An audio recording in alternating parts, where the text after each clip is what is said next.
Welcome to Engineering Simplified.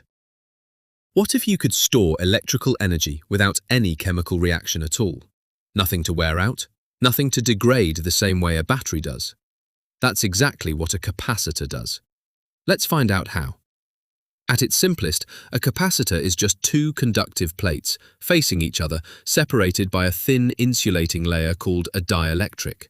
That's the entire physical structure, no moving parts, no chemistry involved. When you connect a capacitor to a voltage source, electrons pile up on one plate, while the opposite plate loses electrons. The dielectric between them stops any current from actually crossing the gap. That buildup of opposite charges on each plate creates an electric field across the dielectric, and it's that field, not any chemical reaction, where the capacitor's energy is genuinely stored. The amount of charge a capacitor can hold, per volt applied across it, is called capacitance, measured in farads. In practice, 1 farad is enormous, so most real capacitors are measured in microfarads, nanofarads, or picofarads. Capacitance depends on three things: plate surface area, the distance separating them, and the dielectric material used between them. Larger plates, closer together, with a better dielectric, all increase capacitance.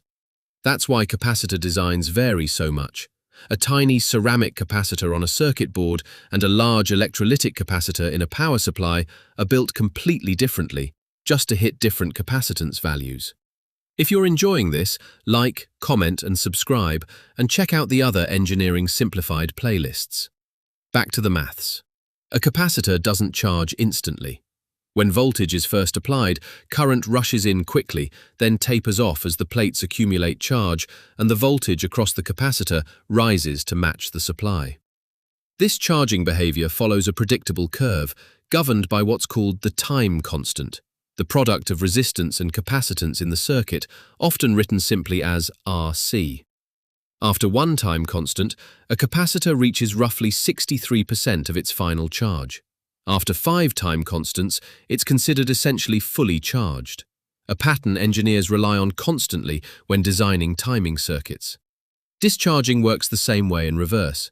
Disconnect the source, and stored charge drives current back out through whatever's connected, decaying along that same exponential curve until the plates are neutral again.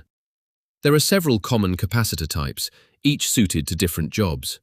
Ceramic capacitors are small, cheap, and non-polarized, meaning they can be connected either way round, ideal for general-purpose filtering on circuit boards. Film capacitors offer excellent stability and are often used where precision matters. Electrolytic capacitors pack much higher capacitance into a smaller size, but they're polarized. Connect one backwards, and it can genuinely fail. Capacitors show up everywhere in real engineering. In power supplies, they smooth out ripples in rectified DC, filling in the gaps between pulses so the output voltage stays far steadier than it otherwise would. In AC power systems, capacitor banks correct poor power factor, reducing the reactive power utilities effectively charge industrial customers for, without adding any genuinely useful power to the system. In motors, a starting capacitor gives single-phase induction motors the extra phase shift they need to begin spinning, since a single winding alone can't produce a rotating magnetic field on its own. Supercapacitors push this further still, using specially treated electrodes to reach thousands of farads. They can't match a battery's total energy density, but they charge and discharge dramatically faster, ideal for regenerative braking or short backup bridges.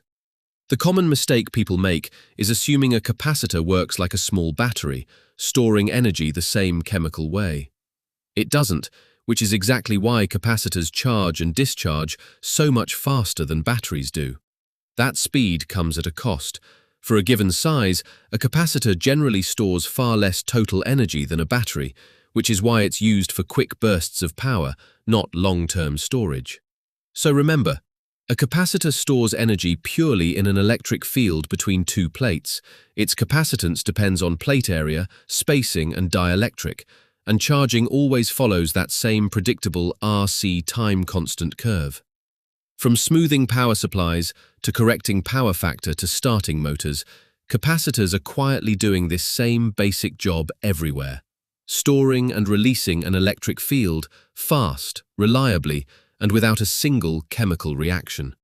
Drop a like, comment the topic you'd like to see explained next, and subscribe. It genuinely helps this channel grow. See you in the next Engineering Simplified video.